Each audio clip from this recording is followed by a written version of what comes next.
Ladies and gentlemen, welcome to the Above the Bar podcast, where each week we belly up to the bar with a new guest, find out what they do, who they are, and what makes them great. So sit back, relax, and enjoy.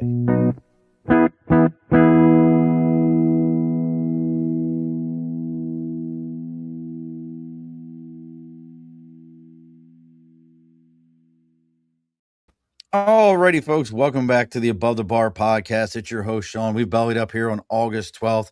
I know you all missed us last week, but things happen. Some of us actually still have to do other things in our lives. And if you've never been to Dallas, folks, if you want to know what it feels like, turn your husband and or wife or partner, whatever they are, blow dryer on and just ask them to blow that thing at you as you walk through it continuously all day long. I've been in deserts before and never have felt like that level of dry heat. So to make sure that I didn't feel the exact same way again, why not bring somebody from an absolutely rainy, gray area that, sunlight is a absolute virtual need for them, but they call him Sunshine anyway. So joining us all the way from the Seattle area, and as I always forget to turn all my media stuff on here, so let's go and make sure all that's going the right direction. But joining us all the way from up in the Seattle area to talk to us about what is the difference between military and civilian leadership and leadership styles, it's Mr. Doug Crandall. Hi, Doug. Sean, thanks for having me. I told you there's no rhyme, no reason behind the intros. It sounded pretty good though. Like it sounded like I planned it that way, like hot, dry in Dallas and then like rainy Seattle. That seemed pretty good to me. I've impressed myself with that one. So we're going to be talking about leadership, how leadership differs between civilian leadership and military leadership, and what things I would almost say either one of us could take from the other that would benefit us in the long run. And even some of those things that even though we would love for them to benefit us in the long run, we probably just can't do it. So as we're getting ready to go here, folks, as always, we're going to start with the big board over my right shoulder, sticker and a cause. You got something you believe in, something you're supporting, something you want other people to know about. What's up, Erin Michaela? Something you want other people to know about. Make sure you reach out to us on Facebook, LinkedIn, YouTube, Twitter, Twitch, TikTok, Instagram. Our website is the abovethebarpodcast.com. And our email is the abovethebarpodcast@gmail.com. There's a great little blue ghost things you got there, Miss Michaela. So make sure you're reaching out to us and letting us know what you got going on there. Let's talk about the people that pay the bills around here. And I know they're in your area, Doug, because I just was meeting with them in Dallas. And that would be Budget Blinds of East Greenbush, Hudson, Coxsackie, Schoharie, Delmar, and Clifton Park, and the newest addition, Lake George. They are North America's largest custom window treatment company, handling everything from blind, shade, shutter, drapery, window tint, you name it, they do it. And they handle everything from the measurements to the installation. They're taking care of everything, so you don't have to worry about any of it.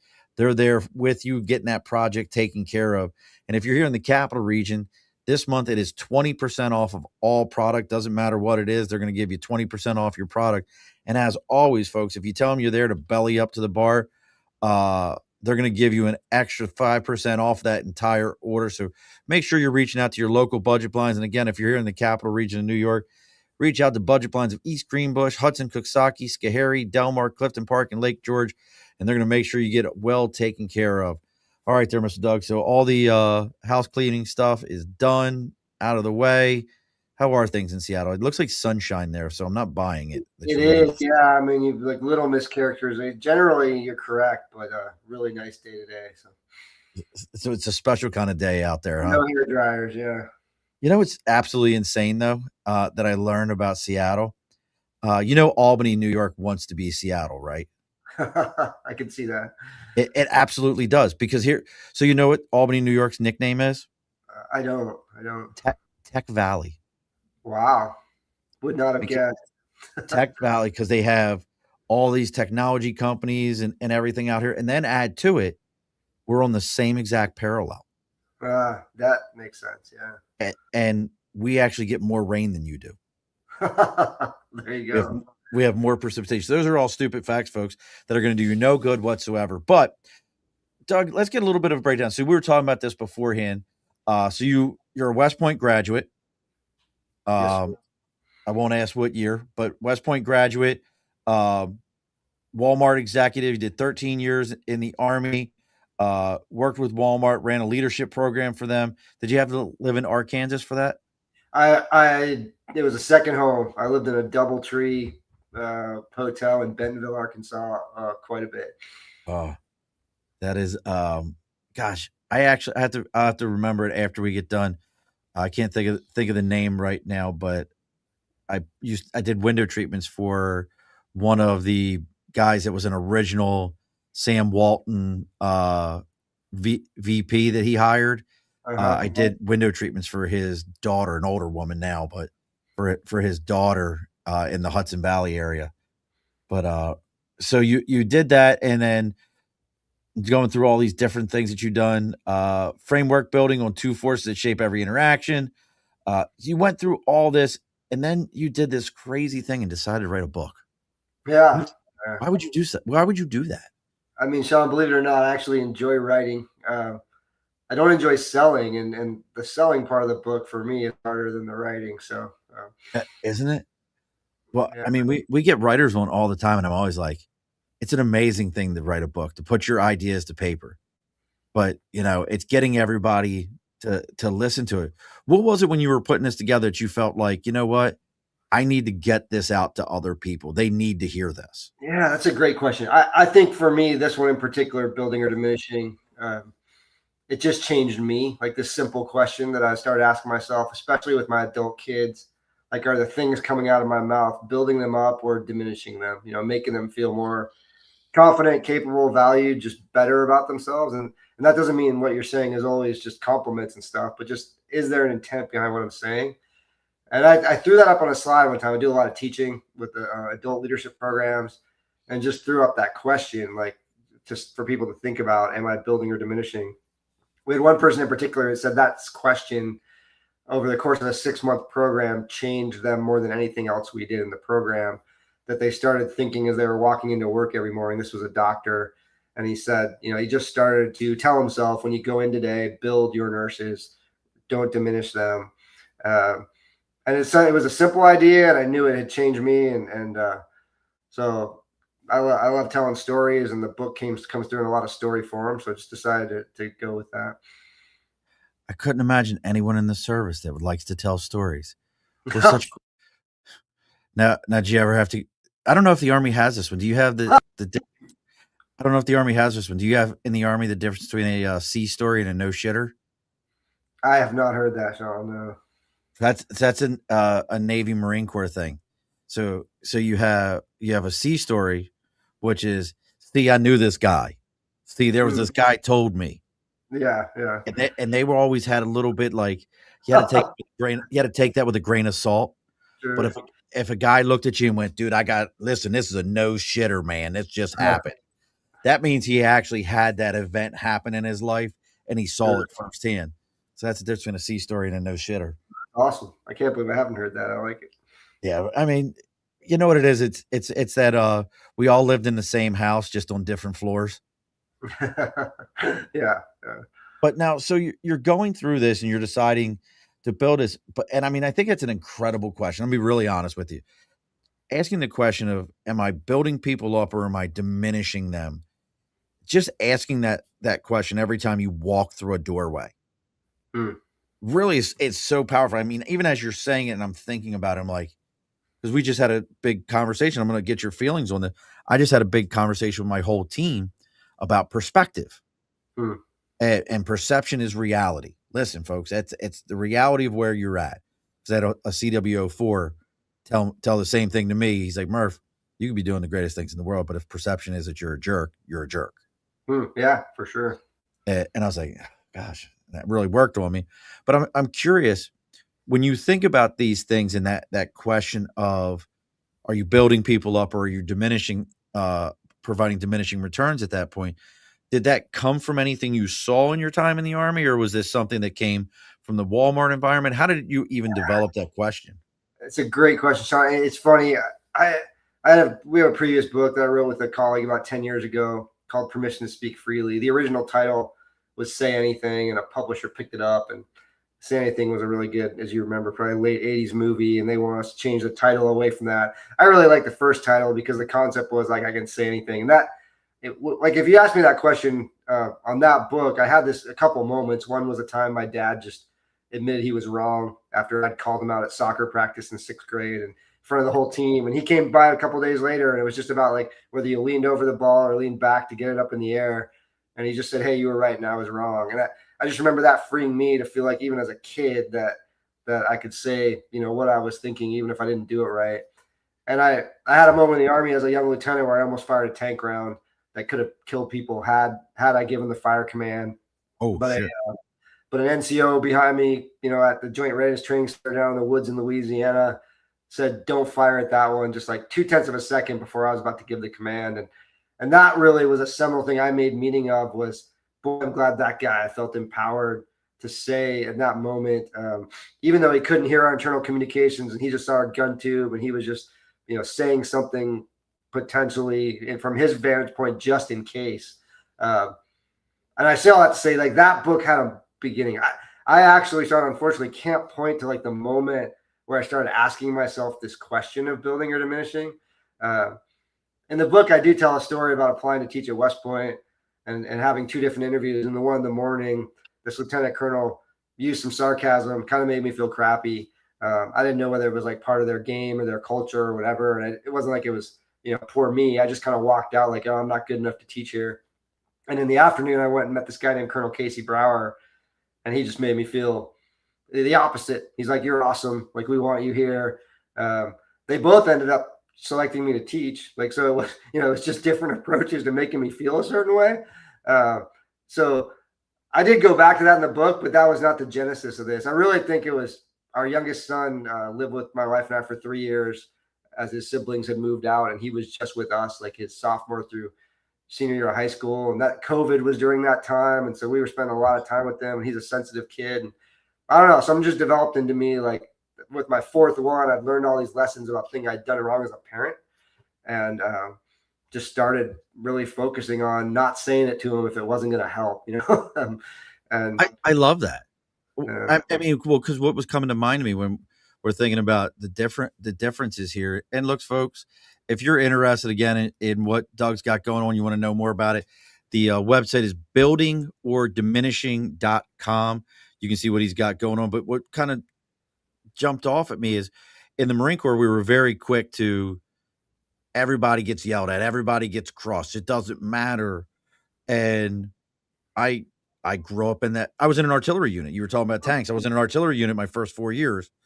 And I can remember a first sergeant saying, if somebody screws up, every NCO within 100-meter kill radius better be on that ass, because that was an artillery round's kill radius was 100 meters.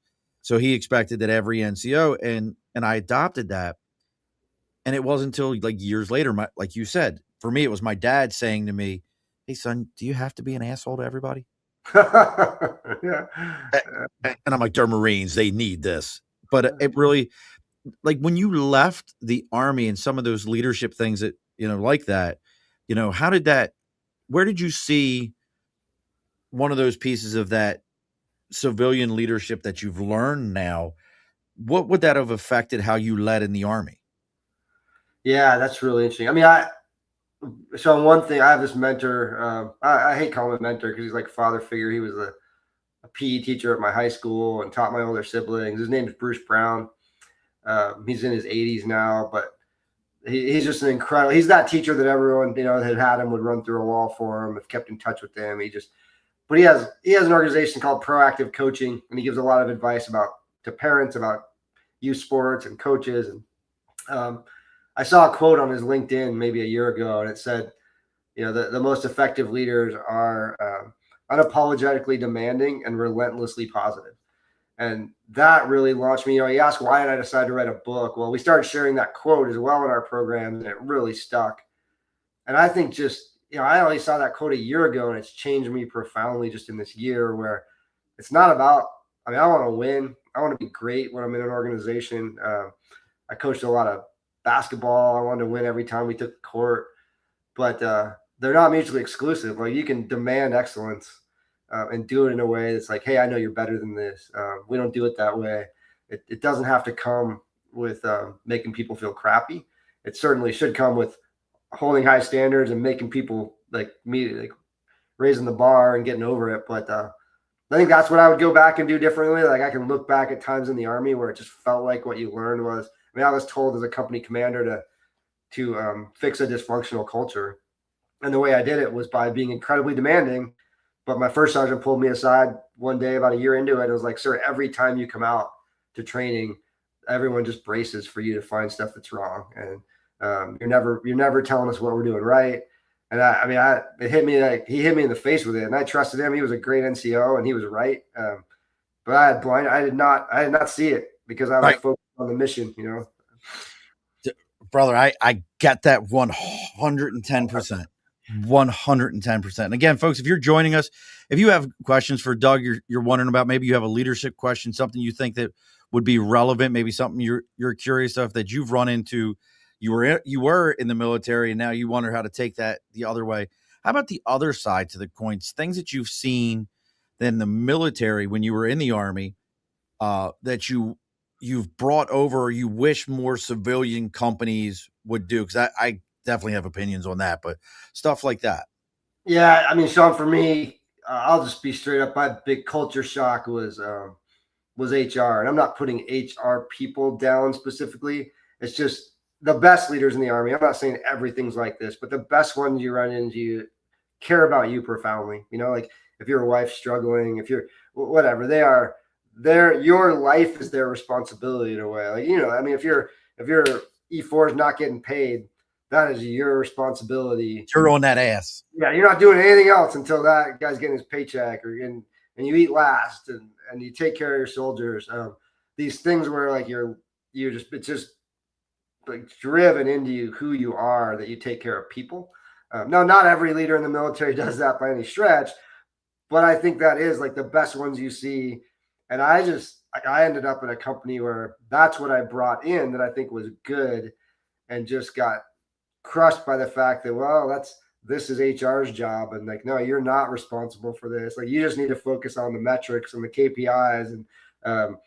And I did it anyway. Like, I mean, I couldn't not care about these people. I'm not saying I'm some awesome guy. It was just like, no, I want to care about these people's lives. And in this organization, at least, they'd never had that before. I had so many people telling me that for 7 years, they just felt like a number, and then somebody knew their name and whatever. So I think the best leaders in the military do a great job with that. Like, you feel cared for by the best leaders you have. I absolutely agree with that. For me, it's always nobody in the civilian world wants you to be trained to do their job. We train everybody. That sergeant in the Marine Corps is training to do the staff sergeant's job. That staff sergeant training to do the gunny's job. Nowhere in the civilian world would you ever have that bank teller training to be the bank manager. Yeah. Because that bank manager is like, you're not taking my job. Right. And it's this great fear that the other person's going to take your job, instead of saying, hey, you've done such an amazing job, we can promote you to somewhere else, or you could be promoted out of here. That's the one for me that I'm always mind boggled by. And it's that fear that someone's going to take from you. What are some of the things, though, in the book itself? And again, folks, talking with Doug here about his book, Building or Diminishing. You can check it out, buildingordiminishing.com. If you have questions, go ahead and drop them in there. I appreciate everybody who's logging in today. You talk about here the builders set high standards, the drivers demand high performance, the cheerleader creating positive communication, and the belittler combines low expectations. What are some, like, talk to me a little bit about these. Are these personalities? Are these just processes? What is this supposed to kind of represent? Sean, honestly, it's like, to me, it's a reflection tool. I'm not big on labeling people, you know, but that said, like, when you write a book like this, I'm also, I want to sell the idea. And I'll point out here as well, Sean, one, I do suck at sales. I just have a tough time. I don't want anyone to think that I'm selfish. I'm doing this out of self-interest and like I'm trying to sell books. I really believe in this idea. We're giving all proceeds to the Tunnel to Towers Foundation, like literally Nice. like all the proceeds. Like I'm not going to make a single dollar on any book one of these books that's sold.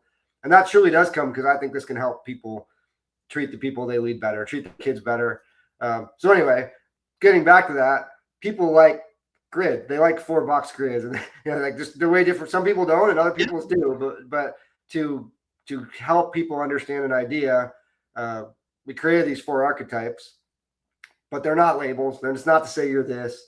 It's just to help you reflect. So down in the bottom left is a belittler, and the belittler thinks you suck and tells you, right? And it's just toxic leadership. We don't spend a ton of time on it in the book, but that's the person who they're raising your cortisol levels. You're going home with high blood pressure, and there's a lot of that out there, right? Like where my boss is just a jackass, and it is impacting like my entire life. The 2 that really we hone in on is the driver in the top left is someone with incredibly high standards, but never really tells you you're doing a good job. And I actually in the book use some positive examples. Herb Brooks, the coach of the 1980 Miracle on Ice Olympic hockey team. And I do that on purpose to say these people get results. There's a bunch of really good leaders out there who are drivers, and they are focused on the mission. They feel, and sometimes rightly so, you just need to do your job. I don't need to be telling you all the time that you're doing a great job. Like we're here to accomplish the mission. But we dig into some of the costs of that, and there are costs, burnout and anxiety and different things. And then the bottom right is the cheerleader, who's really good at relationships, good at building your confidence, but often lowers the bar because they're avoiding the tough conversation or don't want to hurt your feelings, or like they're so optimistic that they think you're doing good enough when you could be doing better. And I've been both, like absolutely been both in my life. And the top right is the builder, which is I have incredibly high standards and I help build your belief. And that goes to Bruce Brown's quote that we can do both. We can be unapologetically demanding and relentlessly positive at the same time. But really what I've seen, and Sean, I've got a lot of like texts from friends, messages as people have read this book. And most people are looking at it and saying, hey, I'm a driver and I need to start building my people more without lowering my standards. And then a lot of cheerleaders who are recognizing like, yeah, I mean, I'm really good at the relationship stuff, but I can see places where I'm letting mediocrity exist because I haven't addressed it and I'm being too positive. And so it's really those people kind of figuring out how they get to the top right. It's an incredible, and I love that you mentioned them as archetypes and not necessarily personalities, if that makes sense. Yeah, for sure.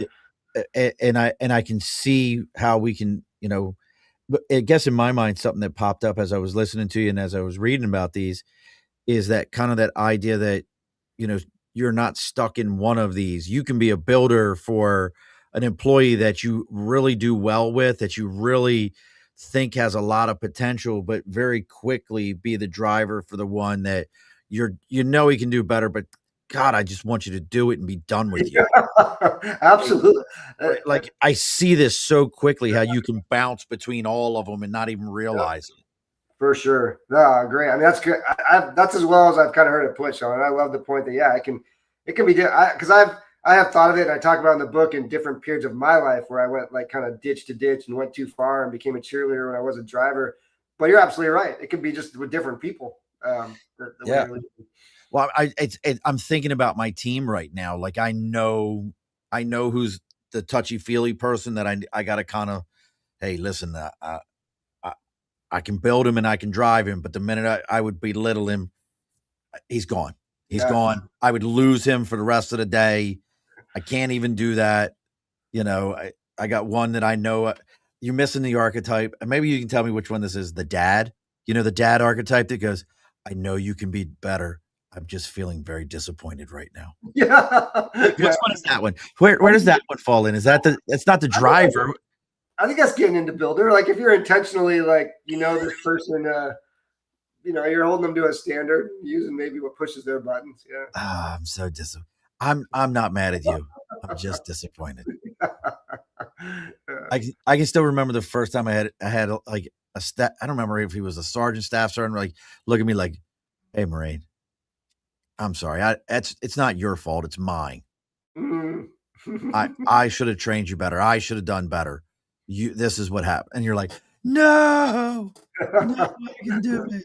I had one of those. So with this book, and I'm always curious this because it's a personal thing, audio version. Do we have an Audible? There is. Yeah. And I'll just confess openly, like the Amazon publishing is pretty amazing these days. This is the fourth book I've been part of. The previous three were all published. A couple by actually really big publishing houses, and the last one by sort of a smaller publishing house in the Bay Area. There's not a ton of benefit to being published, honestly. Like by a house, like you give up a lot of control, and so I just decided to do this one myself. And Amazon Kindle Direct Publishing is a great platform, and they create an audio version. You get to pick your AI voice, and I will admit I have not listened to the entire thing and how well it came off, but listened to parts of it to test it out. And so there's an audio version. I think it's priced at $9.11 intentionally to kind of point to that tunnel to tower support. Yeah, there you go. I just pulled it up. Building or Diminishing, and I'm going to add it to my library right now. Nice. So it's in my library. I just have to finish The Ideal Team Player. I have to finish that one first. Oh, cool. Nice. Yeah. You know, nothing personal. I just need to finish that one. Have you read that one? Is that Patrick Lencioni? Is that? Yes, Patrick Lencioni. Yeah, he's awesome. He's awesome. So, listen, it's completely sidebar. We're gonna left turn for a minute. You know who my favorite one is, though? I can absorb and eat everything he has ever written, spoke on, forever. You know who it is? Zig Ziglar. Zig Ziglar. Oh wow, that's cool. A little old school. That's awesome. Well, it kind of fits into what you were kind of the things you were telling me reminded me of Zig Ziglar. Yeah. Zig was never a negative guy. Zig was never going to be like you know, like a Tony Robbins, like you suck and you suck because you know you suck and you're going to always suck. But if you want to get better, suck less. Zig would have been like, hey, did you open your Bible? I didn't start opening my Bible till I was 40 years old, man. Did you open it?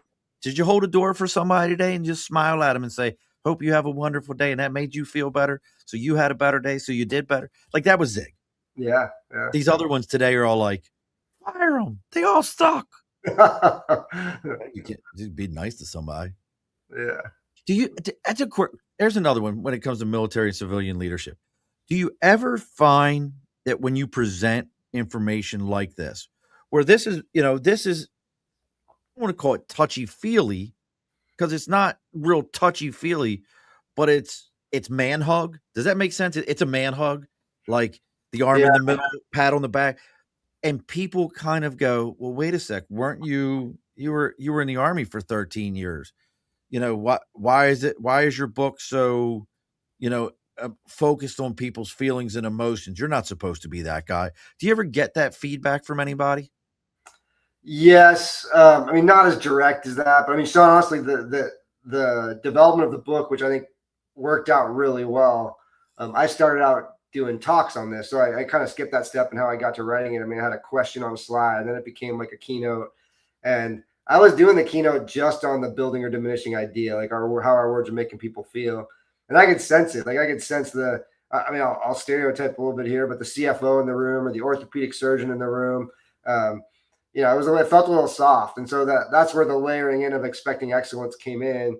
And we do spend, I think I spend just as much time in most of the book on this idea of having high standards, because we got to accomplish missions in the military. We got to make sure we are accomplishing the mission, that keeping people alive to the extent we can, enforcing safety standards, like all these things that are tough, that are required of leadership, that are required of young leaders.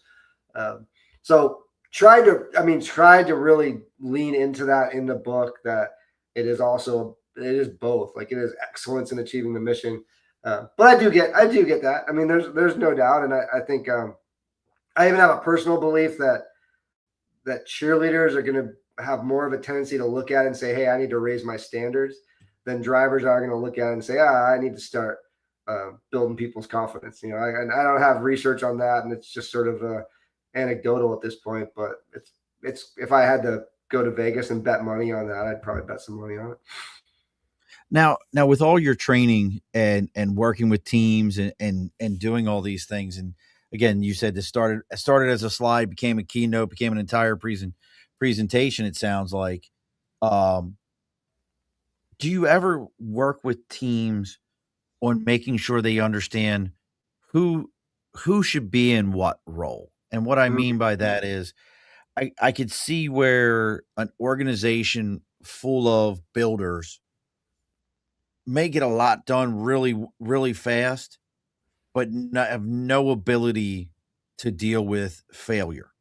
Does that make sense? Like the minute something starts to fail, these guys are just out there. They're going, you know what, guys, the standard is high. We're excellent. We can do this. Sir, the house is on fire, but we can do this. We only have 1 cup of water and we can all make it happen. Like, do you work with teams to be like, hey, somebody here has to be the builder and somebody's got to be the driver? The cheerleader is great, you know, and every so often, I'm gonna be honest with you, that Belittler gets shit done. Yeah, no, that's fair. I mean, for sure. But have you ever worked about that? We're not deep enough, honestly, into the work with it. I mean, we work with a lot of C-suite teams, and we get them talking about those roles, but we haven't done that specifically with this. I think it's a great concept, and it makes me think something that I would add about the book is I want people to be asking themselves that question. Like, that's one of my goals, is that people walk away just thinking about that question: am I building or diminishing? But in addition, the book is written like you're in a classroom to me, and it's pushing you to reflect. You know, reflect on that question: who on our team needs to be this? How do I show up? How do I show up for this person? And do I need to shift that? So there's an undertone of the book, and even the whole introduction is just kind of the idea about a growth mindset and helping ourselves grow as leaders.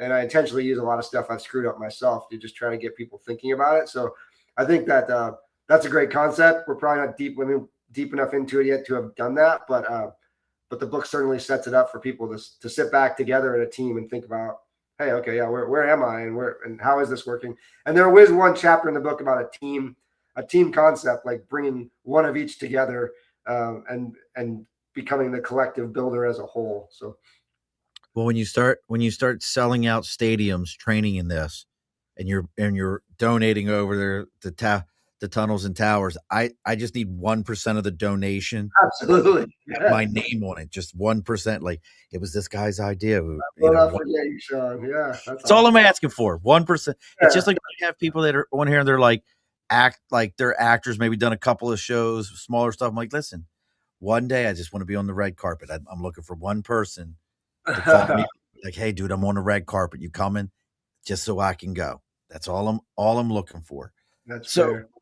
So then with something like this, and I want to stay with the training side to it, because that's what I find super fascinating about stuff like this. And again, folks, if you're interested in what Doug's got going, it's buildingordiminishing.com. We're talking about the differences between military and civilian leadership, how this all works. You talked about, a couple of different people in your career, but you also mentioned some stories of messing up. What are some of the stories where you got a little, and listen, this is a good term for you. This term will sound very familiar. When you were all cattywampus, when you were all cattywampus, and the gunny or whoever it was you had in the Army had to come over and say, hey, sir, let's go ahead and fix this. But what's some of the stories that you're using for this book that really are impactful? Yeah, that's good. I mean, I shared the one, just about as a company commander, not being aware of kind of how I was making people, basically diminishing people by always finding stuff wrong. It's interesting because I think in that case, we did get better, and we had standards that need to be improved. And my way of going about it was that way. But I was doing it and unaware of how I was impacting people, and it didn't need to be that way. So that's the lesson from that story. Is I could have done both. I could have raised the standards and still made sure that I wasn't diminishing people along the way. I share one from a cheerleader perspective where I was a high school basketball coach for several years, and I have a particular player, and I was using her name originally, but I ended up changing her name because you can see why in the book she ended up calling and sharing some information I wanted to include in the book, but that didn't want her name to go along with it. But Maddie, I call her in the book, became a Division I basketball player and had a great career. She just finished up. Wow. Went to 3 NCAA tournaments, scored 23 points in a game against a Power 5 school. And I kind of talked about how I feel like I built her confidence in high school, but I think she actually wanted me to hold her more accountable on a regular basis, to work harder on defense, to have a better shot selection. And when I look back, I was so focused on the relationship, building her confidence, that I missed an opportunity to raise the bar for her. And I really admired how her college coach was tough as nails, and she got the most out of Maddie for sure. So that's an example I use about myself. There are others, and I Was it end Caitlin? up. What's that? Was it Caitlin? Is that who Caitlin called? Yeah. Everything Caitlin did in college was a result of my coaching. Yeah, no. We're just gonna call her Maitland Mark.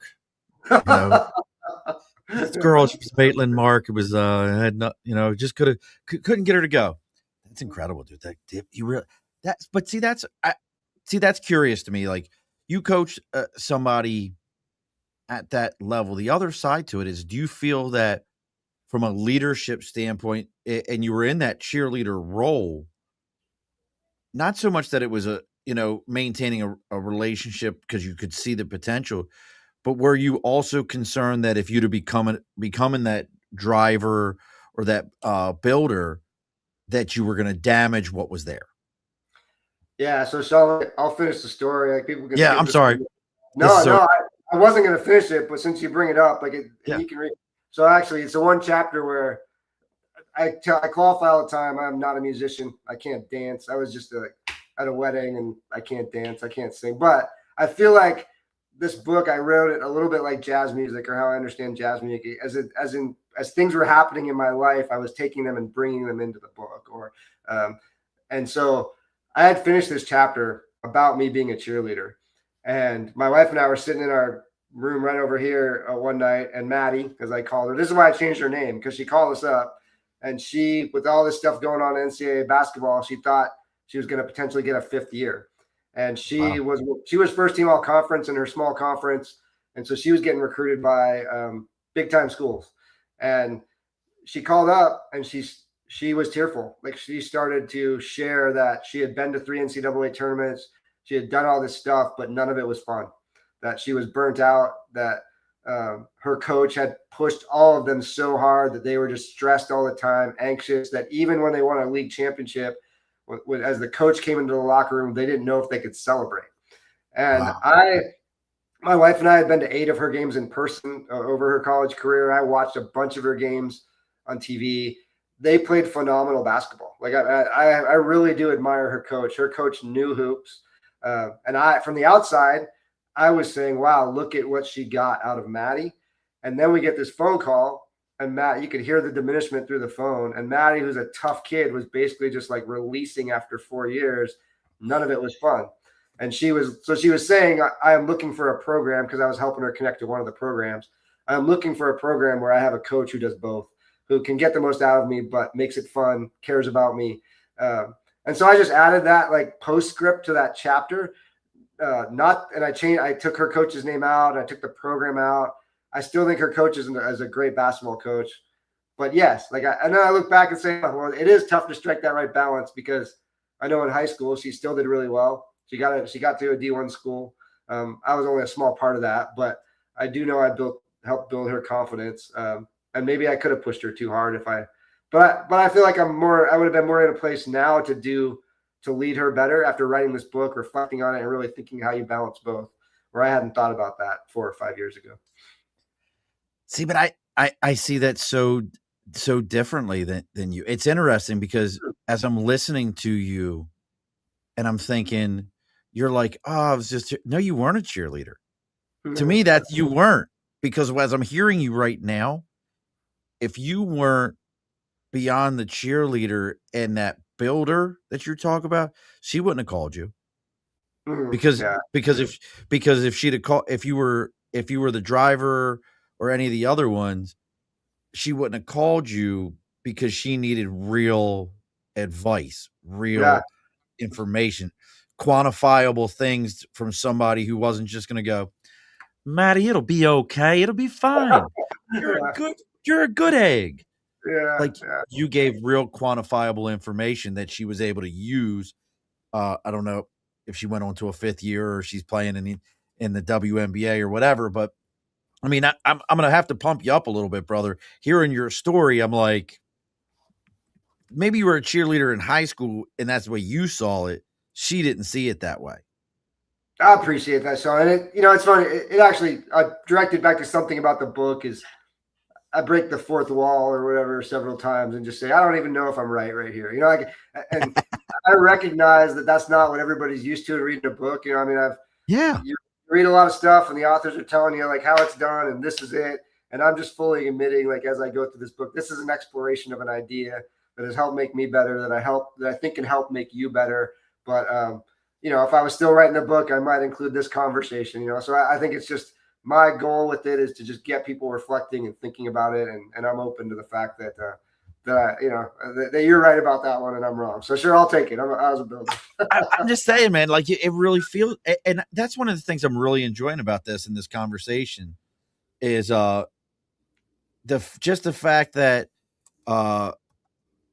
the things that you're talking about, you're like, hey, this isn't scientifically set in stone. These are life experiences, things we've done, things that we were able to put together. I just like the fact of how you did that. How about from the people around you? Like, we all have, like, I think the biggest critic you should have is your spouse. Personally, I want that's the one person that if they're going to tell me I'm jacked up like a football bat, that's who I want to hear it from. Sure. Because I can respect it and they know what was put into it. When you presented it to your wife, hey, this is another book I'm doing. Did she read it or was she like, that's good, Doug? And she just like walked away. Sean, I love this because she was just telling me, I didn't read your previous book. She just told me this the other day. Like, so the permission to speak freely one I talked about. She read this one. I mean, she had to hear a lot of it as we're going along anyway, because I'm reading it out loud. How do you think this sounds? But she read this one, and I love that because she's a kindergarten teacher. She's not active right now, but she was for a number of years. I actually use her as an example in the book. She goes with me when I teach a lot, and I tell a story about how she called me out because she felt like I was making Driver seem better than Cheerleader, and I think she was right. So she helped with it, but she actually did read this one. And the reason I love that is because I truly think this book is for anybody. I have a friend from high school. We sent out a bunch of copies to like our Christmas list, and Amy read it, and she leads a team of teachers down in California. She's like their professional development person. I think she's a second grade teacher, and she bought it for all her teachers to read. I just really think I've had two really close friends who wrote me and said, I got this right at the right time because I just had a crappy conversation with my 24-year-old daughter. I diminished her, and I need to go back and fix that. So I really wrote it, Sean. Like, if no one reads this except my 4 adult kids, like, I'm good. Like, I wrote this because I believe in it and just kind of freedom in that. If it sells 10 copies, that's great. If it sells 10 million, I'd love it. And Tunnel of Towers would probably love it. But yeah, so to that point, in this case, I have heard that from my wife before, but this one she read, and she liked it, and it, and we're very different. She is absolutely a cheerleader. I talk about that in the book, and she's content being a cheerleader, and so as a kindergarten teacher, she's like exactly in the right spot, and she doesn't need to be different. It's just an awareness of, hey, this is who I am, and this is how I want to do it. All right, I want you to hold on because we got to get almost closing time here at the bar, and I've got a question. I'm gonna put you on the spot here in a second because you said you had 4 kids. I'm gonna put you on the spot here in a second. All righty, folks. It's August is here, and we're right in the heart of the summer. The days are still long, the evenings are warm, and there's plenty of time left for backyard fires, good friends, and conversations that go a little later than planned. This episode is brought to you by New Scotland Spirits, handcrafted right here in upstate New York. So before everyone starts rushing into fall, slowing things down, enjoying what's left of the summer, and pour something worth sharing, visit newscotlandspirits.com and find your next bottle. New Scotland Spirits, good whiskey, good company, make the summer last longer. All right, 4 kids, 4 archetypes. If I went to your kids today, what do you think each one of them would refer to you as? If I said, I don't know your kids, Joe, Sue, Bob, Jane, Adam, I don't know. If I asked them, what do you think each one would consider your archetype? Man, that is a great question. I think the younger one, if he was really being honest, the youngest would say cheerleader because it's just more, he's the one that was with us for 3 years. I was really worried about his feelings during COVID, and I've also coached all of them, so that's really interesting as well. So the older, I think, would say I was a driver who turned into a builder, the oldest one. And I've been really cognizant of that. I think I made a lot of mistakes early on with him, being an overzealous dad. And so I think he'd go driver to builder. Our second one, I'm honestly not sure. I'm asking. He's here today. I might ask him. Like, sorry, Sean. And then let's ask him. Yeah, our daughter. Actually, I can go get him right now. Our daughter. Tell your wife to go get him right now. I'm so curious. Tell your wife. I'll text him to come in here. I'm curious because I find that absolutely, and I'm putting him on the spot. He's probably like, I'm coming on there. All right, I texted her. We'll see if she gets. We'll see. Our daughter. So interestingly enough, our daughter is a 4th generation West Point graduate. So my dad, congratulations, my mom's dad, and she graduated in 22, and that is, and we're probably the most alike, she and I. So I think she'd probably say builder. I'm not trying to pat myself on the back, but I think with her being the daughter and me being cognizant of her being really high standards, I pushed her in certain ways, but I was also absolutely there for her through some tough times at West Point where she was being diminished, and I helped her, not like you said, not like, hey buddy, you're the best, but to get through it and see it. So, but Sean, I will say I have a tough time giving myself credit. I think I've arrived at this point as a builder for all of them. You gotta come on the live podcast right now. Yep, come on in. This is Sean. Come on there. Who do we got here? Yeah, this is Jason, Sean. So I'm super proud of him. He was a walk-on basketball player at the University of Washington. Also played nice. Tournament. But he wants to know how you would describe me. So do you know? So Jason, my name's Sean. You're on the Above the Bar podcast right now. So and it's live. So we'll see who shows up. Why are you turning red and smiling all nervous like? Okay. So here's the question. So have you read Dad's book? Let's just start with that. I'm somewhat through. Yes, I understand. Yeah. Right. So you know the four archetypes. Yeah. So if you were gonna say my dad falls into this, and listen, you're safe. You're in a safe place. I don't think he's gonna. Yeah. If you were gonna give him one of 4 archetypes, what would it be? I think how I view him, because he was my coach, so that's like the time where I've seen him as a leader. I'd probably say more towards the cheerleader box, which I think he said he kind of has been like that as a coach. But I think I was even evaluating myself, and I think a lot of how I've been a coach, a leader as a coach, was learning from him. And I think I've even caught myself reading it saying, it's kind of an interesting concept, because I think I found myself being a cheerleader as a coach too. But we've talked about that idea of you can still be caring for people and know that they know you care about them, but hold them to a high standard. And I think that's what he says in the book. But I would say, especially because I was going back 10, 12 years ago, where I think it was still that part. He wanted everyone to have that confidence and feel encouraged in what they were doing. But knowing, okay, you can still hold someone, you can still criticize someone, you can still say, hey, you need to work on this. This is an area for improvement. And that's actually a way of being a good leader. Like, you're not leading them in the right way if you're not holding them to the standard that they can get to. So that's how I think my experience with him, which he probably has changed since then. But I haven't seen him that much in the leadership capacities outside of being a coach. Doug, you did something right with that one. Yeah. I'm going to have to give you that one. And Jason, you said you coach also?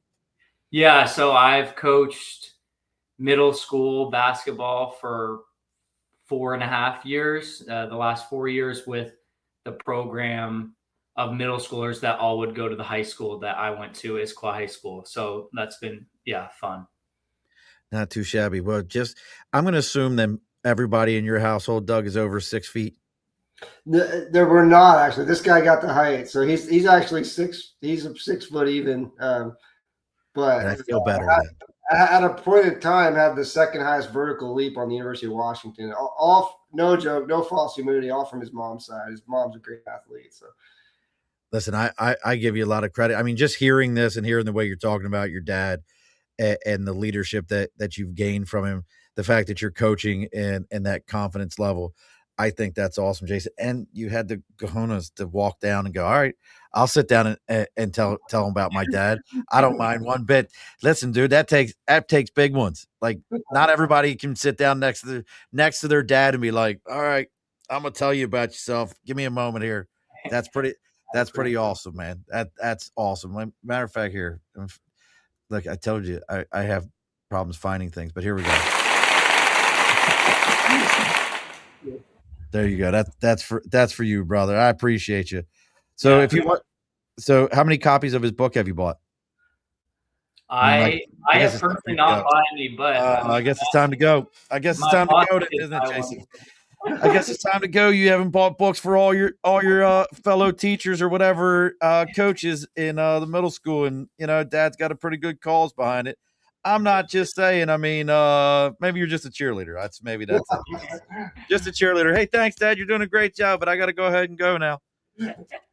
I'm just going to throw that out there to you. Yeah. Do you feel guilty? Like now you need to go get your wallet and go buy a bunch of books? I tried, Doug. I tried. No, hey, I did get my boss to buy one. So Doug's boss to buy it. That goes. I think all my friends already got one from my dad. So. Oh, see, Doug, you're giving. See, now you got to have to add another archetype in there and call it a giver. Now we got the giver because you're just making sure everybody's got a good copy of it and they're reading up on these things. That's excellent. I mean, I love the fact that you were willing to jump on, brother, and I don't want to hold you up from anything if you got to go anywhere. I appreciate you jumping on that. That's awesome.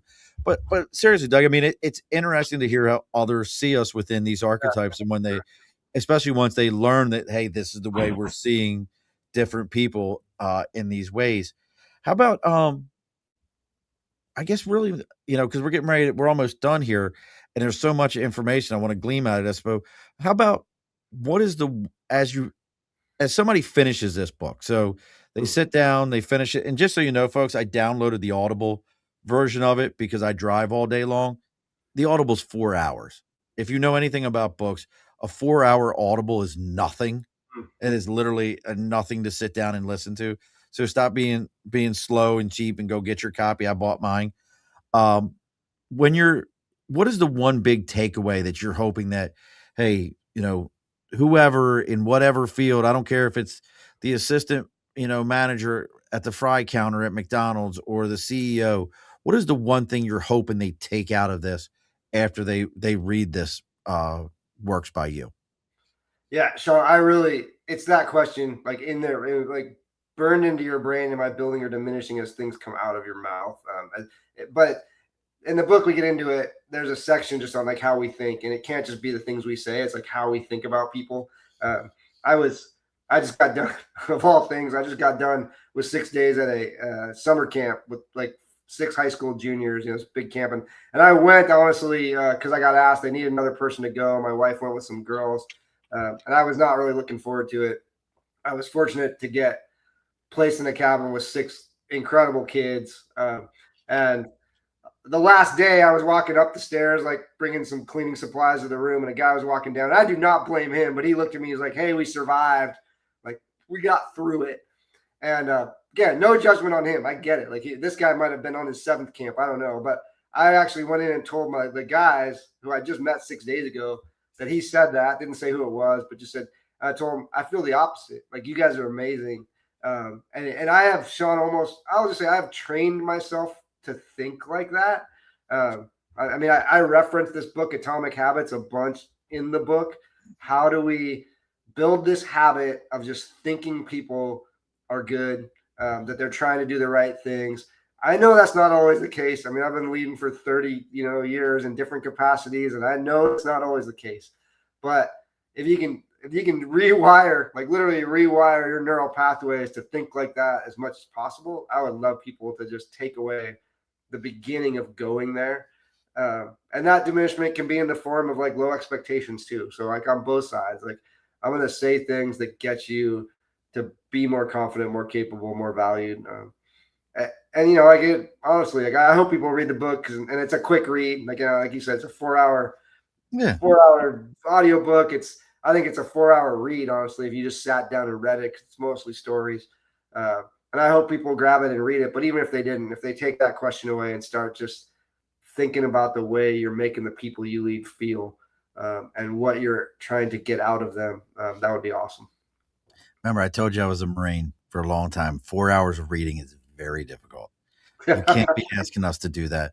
Well, look, listen, there's a lot in that. Like, after 4 hours of reading, the squirrel in me has kicked in. I'm trying to get pictures out of the words, all those things. Well, listen, folks, as I always say, if you found me through Doug or Doug through me, take time, give it a like, share, a follow, go check out his book. You can check out buildingordiminishing.com. You can see what he has going on there. We do this every Wednesday, 8 p.m. Eastern Standard Time. Next week's guest, again, I think they're all very interesting, but we have a gentleman coming on named Frank Mesa, which I love this. He ended up as a runner-up on season 1 of The Amazing Race, which Wow. I've always thought that would be a cool show, but he was a runner-up.